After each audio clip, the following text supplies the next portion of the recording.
today that a moral decay is spreading through our country and our society. This same type of rot and decay caused 16 of the 19 major civilizations to vanish from the earth. Magnificent Egypt, classical Greece, imperial Rome, all crumbled away, not because of the strength of the aggressor, but because of moral decay from within.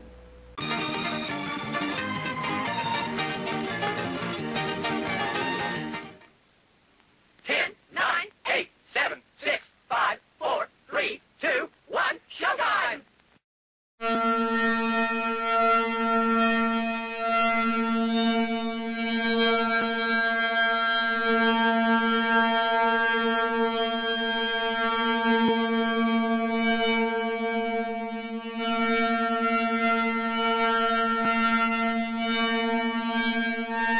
What are we alive for except to grab all the kicks we can? Sex, that's a kick. Sure, a damn good one. A guy can't ever get enough of that. Drinking, that's another kick. An okay kick. Marijuana, sure. M's good, too, if you don't let it get the upper hand with you. Heroin, H. There was something to be said for that. I tried it. But horse isn't such a good kick because it takes more than it gives. And before long, you use it and you don't get any kick. Say, that sounds good. I'll call you next week. What are we alive for except to grab all the kicks we can?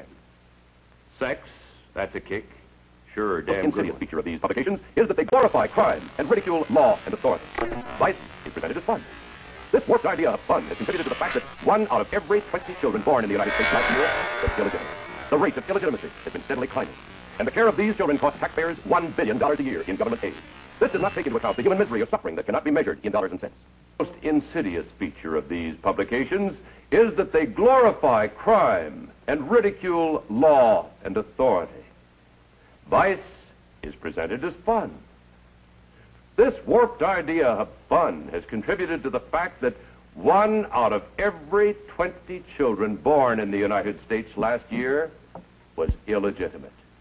The rate of illegitimacy has been steadily climbing, and the care of these children costs taxpayers $1 billion a year in government aid. This does not take into account the human misery or suffering that cannot be measured in dollars and cents. What these publications promote as fun has helped to increase the spread of venereal disease in this country. Reported syphilis has increased more than 300% in the last 5 years. The incidence of gonorrhea has been steadily rising. One segment of the increase occurs among the expanding homosexual population. But even more startling is the fact that the greatest increase in venereal disease is among children 10 to 18 years of age. The increasing crime rate also parallels the increase in obscenity. A vicious crime of violence, murder, forcible rape, or assault to kill is being committed every 3 minutes. The total cost of crime in human waste, misery, tax, and material loss is beyond calculation. Sex-mad magazines are helping to create criminals faster than we can build jails to house them.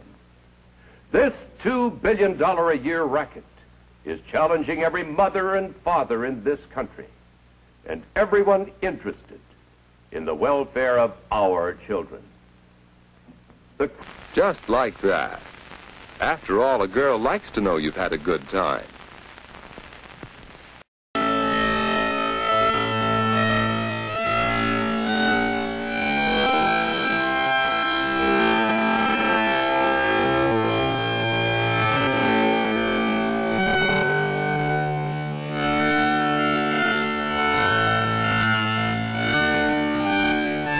Clearly stated that obscenity is without constitutional protection.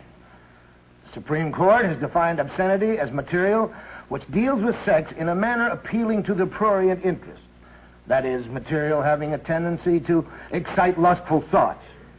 It might be well to point out that it is not necessary to prove that this material has led to an act of violence or sex crime, but merely that the material taken in itself is obscene. The test is whether, to the average person applying contemporary community standards, the dominant theme of the material taken as a whole appeals to the prurient interest. If material meets this test, it is without the constitutional guarantees of freedom of press and speech. Now you, the jury, must apply the test of obscenity to the material distributed by this defendant. You, ladies and gentlemen of the jury... President Johnson, meanwhile, let it be known that the FBI is closely watching all anti-war activity.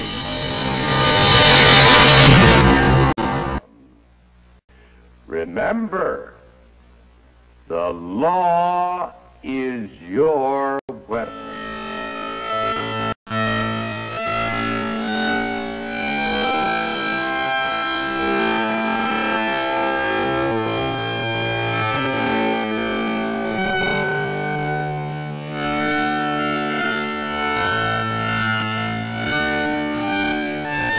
You would not. Your community standards are far above this depraved material. Now, what can you do to solve the problem? You've seen the nature of the problem. You've heard the legal solution. But what can you as an individual in your own community do? Does your stomach send you pizza craving signals? Oh, wow.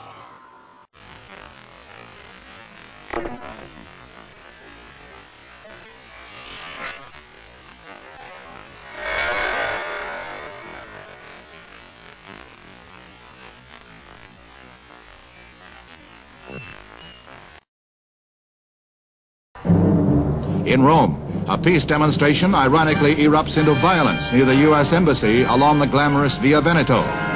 Police, alerted to possible trouble, stopped the marchers just short of their goal, and then the march turned into a riot. Peace placards, cafe chairs, and fists flew in all directions. The next phase, a sit-down protest, but Rome police and firemen, too, had a solution.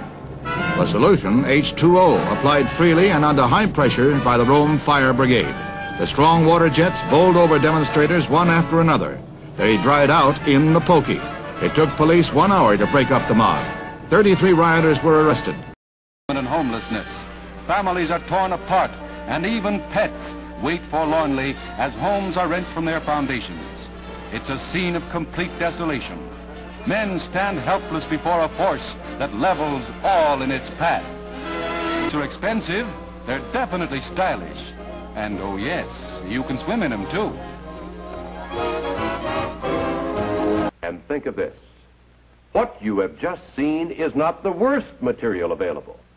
And yet, even this required editing to make it suitable to be shown in this film.